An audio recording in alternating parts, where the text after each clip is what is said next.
Hello welcome जय हिंद प्यारे दोस्तों फॉर्मेटिव स्टडी में आपका स्वागत है। आज इस वीडियो लेक्चर में हम जैसा कि एग्जाम स्पेशल क्वेश्चन कर रहे थे, ठीक है। इससे पहले हमने बाल विकास के क्वेश्चन किए, ठीक है, और मैथ के क्वेश्चन कुछ किए थे। अब हम इस क्लास में आज हम शिक्षण अधिगम के क्वेश्चन करेंगे। तो आप लोगों को बहुत ही ध्यान से क्लासेस करनी है, ठीक है। और सारे क्वेश्चन जितने हम डिस्कस करेंगे उनको आपको अच्छे से समझ लेना है, जिससे कि आप देखिए एग्जाम में आपसे किसी भी प्रकार की गलती ना हो। और जितने देखिए ये 50-50 के पेपर हैं, 50 वाले 3 पेपर हैं। इन 3 पेपर में आप जितने ऑब्जेक्टिव हैं बहुत अच्छे से तैयारी कर लीजिए, जिससे कि आपसे इसमें गलती ना हो। और इन्हीं 3 पेपर से आपका देखिए स्कोर अच्छा बढ़ेगा। देखिए अगर आपको परसेंटेज अपना बढ़ाना है यानी 90 प्लस स्कोर करना है, तो ये जो 50 वाले पेपर हैं इसमें जितने ऑब्जेक्टिव टाइप हैं ये सभी आपको बहुत अच्छे से तैयार कर लेना है। एक भी इसमें गलती ना हो, ठीक है। तभी जाकर आप देखिए 90 प्लस स्कोर कर सकते हैं। क्योंकि देखिए ये 3 जो सब्जेक्ट हैं बहुत ही स्कोरिंग सब्जेक्ट हैं, इन पर खासकर आपको ज्यादा ध्यान देना है। और इन तीनों में इतना ज्यादा मेहनत भी नहीं है, ठीक है। और देखिए साथ ही आपको मैथ का डेली रिवीजन करते रहना है, क्योंकि ज्यादातर देखा गया है कि बैक अगर लगती है तो मैथ में ज्यादा लोगों की लग जाती है। तो आप मैथ को आपको इग्नोर नहीं करना है, डेली डेली रिवीजन करना है, ठीक है। और साथ ही एक और जरूरी बात हम आपको बताना चाहते हैं कि जितना हो सके आप सेल्फ स्टडी करिए, ठीक है। जितना ज्यादा आप खुद रिवीजन करेंगे उतना ही ज्यादा आप तैयार हो जाएंगे, ठीक है। नहीं तो एक दिन में देखिए 3 3 पेपर होते हैं, बहुत ज्यादा कंफ्यूजन हो जाएगी, ठीक है। तो अभी से ज्यादा लिख लिख कर रिवीजन करिए। जितना ज्यादा आप जो चीज आपको याद करना है पहले लिखिए, ठीक है। लिख कर फिर दोबारा देखिए कितनी गलतियां हो रही हैं, फिर आप 2 3 बार जब आप लिखेंगे तो वो चीजें आपकी क्लियर होती जाएंगी। आज की क्लास में हम आपके लिए 30 क्वेश्चन लेकर आए हैं। इसमें देखिए आप कितने सही कर सकते हैं, ठीक है। आपका स्कोर कितना रहा ये आप हमें कमेंट बॉक्स में बता सकते हैं। तो चलिए बिना देरी के हुए क्लास को स्टार्ट करते हैं। उससे पहले अगर आपने वीडियो को लाइक शेयर और चैनल को सब्सक्राइब नहीं किया है तो कर दीजिए, ठीक। तो देखिए क्वेश्चन नंबर 1 है, शिक्षण का अभिप्राय है। ये क्वेश्चन बहुत लोग देखिए देखेंगे, जहां उपयुक्त सभी देखेंगे तुरंत गलत कर देंगे, जबकि ये उपयुक्त सभी नहीं है, ठीक है। तो देखिए शिक्षण का अर्थ होता है यानी शिक्षण का अभिप्राय होता है पढ़ाना, ठीक है। राइट ऑप्शन होगा इसमें पढ़ाना। ये नहीं कि सिखाना और अधिगम ये सभी नहीं है, ठीक है। तो राइट ऑप्शन क्या होगा? पढ़ाना। इन छोटी छोटी चीजों को ध्यान में रखना है, ठीक है, जिससे कि आपको एग्जाम में किसी भी प्रकार की आपसे गलती ना हो। अगला है देखिए क्वेश्चन, शिक्षण का संबंध नहीं है यानी शिक्षक से, विद्यार्थी से, या पाठ्य पुस्तक से, या कोई नहीं। तो इसमें कह रहा है शिक्षण का संबंध नहीं है, ये ध्यान देना, नहीं है तो इसका मतलब कोई नहीं। राइट ऑप्शन होगा इसमें डी ऑप्शन, ठीक है, कोई नहीं। अगला प्रश्न है देखिए, शिक्षण पुनर्बलन की आकस्मिकताओं का क्रम है, किसका कथन है? यानी कथन किसका है? रायबर्न का है, या स्किनर का है, या क्लार्क का है, या रस का है? तो देखिए ये कथन जो है बीएफ स्किनर का है। ए ऑप्शन सही है, ठीक है। चलिए अगले प्रश्न पर आते हैं। अगला क्वेश्चन है देखिए, शिक्षण सीखने के लिए दी जाने वाली प्रेरणा, निर्देशन एवं प्रोत्साहन है, किसका कथन है? थॉमसन का है, या एन एल गेज का, या बर्टन, या जॉन ब्रूवेकर का? तो देखिए ये कथन है बर्टन का। किसका कथन है? बर्टन का। नेक्स्ट क्वेश्चन है, देखिए अगला क्वेश्चन है, शिक्षण प्रक्रिया में स्तंभ हैं, यानी शिक्षण प्रक्रिया में कितने स्तंभ होते हैं? 1, 3, 4 या 5? तो देखिए शिक्षण प्रक्रिया में 3 स्तंभ होते हैं। कितने होते हैं? 3। इसमें देखिए शिक्षक होता है, शिक्षक, छात्र, और पाठ्यक्रम। पाठ्यक्रम, ये होते हैं 3 स्तंभ, ठीक है। अगला क्वेश्चन है देखिए, शिक्षण होता है सुनियोजित, सुझावात्मक, प्रेरणात्मक, या उपरोक्त सभी? तो देखिए इसका राइट ऑप्शन होगा सुनियोजित, ठीक है, सुनियोजित। चलिए अगले क्वेश्चन पर आते हैं। अगला क्वेश्चन है, शिक्षक के समक्ष शिक्षण में समस्या होती है, शिक्षण माध्यम की समस्या, सह शिक्षा भिन्नता, या वैयक्तिक भिन्नता, या उपरोक्त सभी? तो देखिए इसमें ऑप्शन सही होगा उपरोक्त सभी, ठीक है। अगला क्वेश्चन है देखिए, अपव्यय एवं अवरोधन संबंधित है, यानी अपव्यय और अवरोधन किससे संबंधित है? तो पाठ्यक्रम से, या विद्यालय से, या विद्यार्थी से, ठीक है, या समाज से? तो देखिए राइट ऑप्शन होगा विद्यार्थियों से, ठीक है।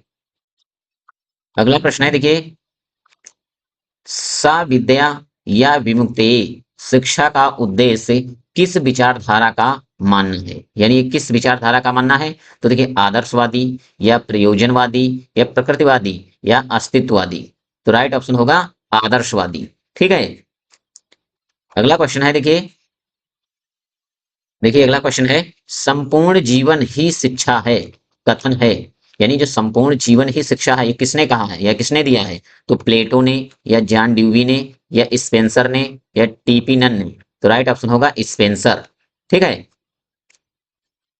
क्वेश्चन नंबर 11 है, देखिए क्वेश्चन है, देखिए ब्लूम के द्वारा प्रतिपादित शिक्षण उद्देश्य है ज्ञानात्मक, भावात्मक, क्रियात्मक या उपरोक्त सभी। तो इसमें देखिए राइट ऑप्शन होगा ज्ञानात्मक।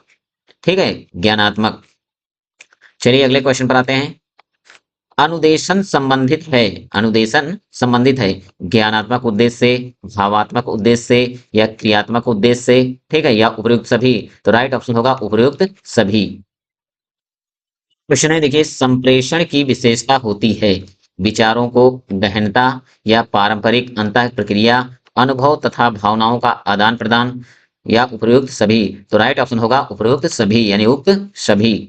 नेक्स्ट क्वेश्चन है, देखिए संप्रेषण का कार्य है, यानी संप्रेषण का कार्य है ज्ञानेंद्रियों को क्रियाशील करना, ये भी सही है। कर्मेंद्रियों को क्रियाशील करना, ये भी सही है। अनुभूति करना, ये भी सही है, यानी इसका देखिए राइट ऑप्शन होगा उपरोक्त सभी। अगला क्वेश्चन देखिए, पाठ्य वस्तु विश्लेषण विधि में प्रयुक्त होता है। तो देखिए लिखित संप्रेषण, ठीक है, या मौखिक संप्रेषण या ए और बी दोनों। तो राइट ऑप्शन होगा आ और बा दोनों। ठीक है,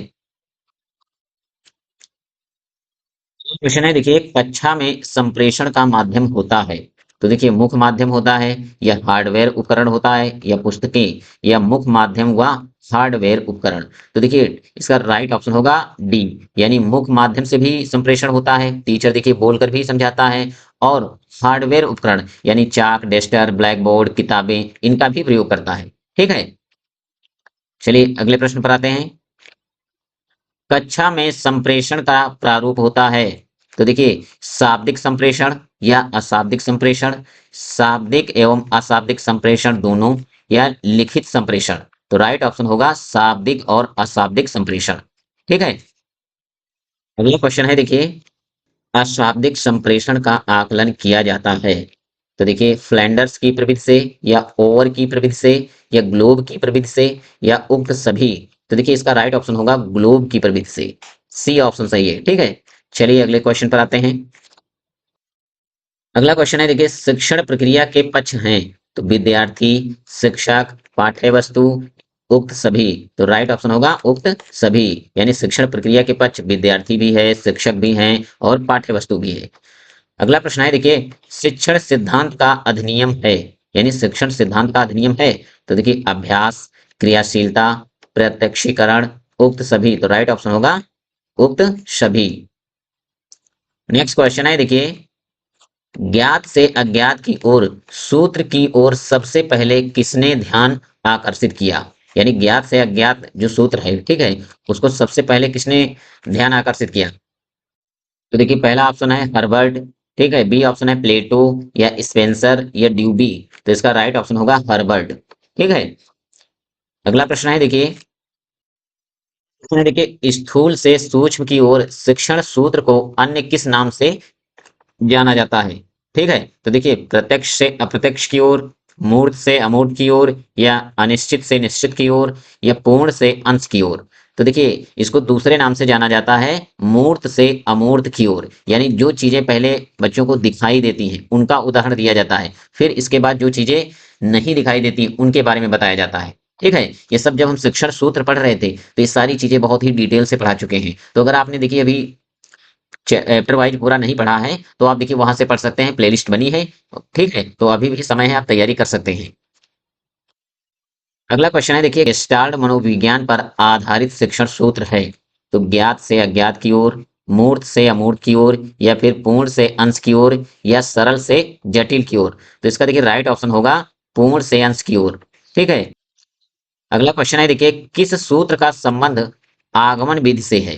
ठीक है, तो देखिए इसका पहला ऑप्शन है स्थूल से सूक्ष्म की ओर, या ज्ञात से अज्ञात की ओर, या विशिष्ट से सामान्य की ओर, या मूर्त से अमूर्त की ओर। ठीक है, तो देखिए राइट ऑप्शन होगा विशिष्ट से सामान्य की ओर। ठीक है, चलिए अगले क्वेश्चन पर आते हैं। पूर्ण से अंश की ओर शिक्षण स्थूल का पर्याय सूत्र है। तो देखिए ए ऑप्शन है मूर्त से अमूर्त की ओर, या ज्ञात से अज्ञात की ओर, या सरल से जटिल की ओर, या विश्लेषण से संश्लेषण की ओर। तो राइट ऑप्शन होगा विश्लेषण से संश्लेषण की ओर। अगला क्वेश्चन है देखिए, तो देखिए क्वेश्चन नंबर 26 है। बालक को केंद्र मानकर अर्थात बालक को रुचियों के अनुसार शिक्षण किस सूत्र द्वारा किया जाता है। तो देखिए संश्लेषण से विश्लेषण की ओर, या फिर सरल से कठिन की ओर, या मनोवैज्ञानिक से तर्क संगत की ओर। तो देखिए राइट ऑप्शन होगा मनोवैज्ञानिक से तर्क संगत की ओर। ठीक है, नेक्स्ट क्वेश्चन है देखिए, पहले छात्रों को पूर्ण ज्ञान प्रदान किया जाता है, उसके पश्चात पूर्ण के अंश किए जाएं। ठीक है, तो देखिए इसमें कौन सा ऑप्शन सही होगा, विश्लेषण, या संश्लेषण, या विशिष्ट, या उपरोक्त सभी। तो देखिए इसका राइट ऑप्शन होगा विश्लेषण। ठीक है, कौन सा ऑप्शन सही है, विश्लेषण। चलिए अगले क्वेश्चन पर आते हैं।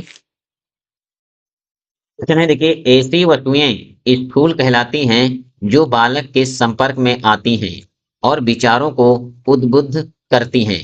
तो देखिए कौन सा ऑप्शन सही होगा, पेस्टोलॉजी, या फ्रॉविल, या स्पेंसर, या हर्बर्ट। तो इसका देखिए राइट ऑप्शन होगा पेस्टोलॉजी। ठीक है, नेक्स्ट क्वेश्चन है देखिए, व्याख्यान विधि में छात्र बने रहते हैं। ठीक है, तो मूक, सक्रिय, निष्क्रिय, या इनमें से कोई नहीं। तो राइट ऑप्शन होगा निष्क्रिय, क्योंकि जब देखिए टीचर व्याख्या कर रहा होता है, एक्सप्लेन कर रहा होता है, तो बच्चे देखिए निष्क्रिय होकर बैठकर शांति से सुनते हैं। ठीक है, ये क्वेश्चन बहुत ही इंपॉर्टेंट है, पूछा जा सकता है। ठीक है, अगला क्वेश्चन है देखिए, स्पष्टीकरण युक्त की विशेषता नहीं है। तो देखिए उपयुक्तता, या क्रमता, या भाषा, या उपयुक्त सभी। तो देखिए क्या कह रहा है, स्पष्टीकरण युक्त की विशेषता नहीं है, तो होगा उपयुक्त सभी। ठीक है, चलिए आज की क्लास को हम यहीं पर विराम देते हैं, और आज जितने हमने क्वेश्चन किए हैं इन सभी क्वेश्चन का देखिए आपको एक बार अच्छे से रिवीजन कर लेना है। ठीक है, काफी इंपॉर्टेंट क्वेश्चन है, जिससे कि आपकी परीक्षा में कोई भी गलती आपसे ना हो और आप एग्जाम में अच्छा स्कोर कर सकें।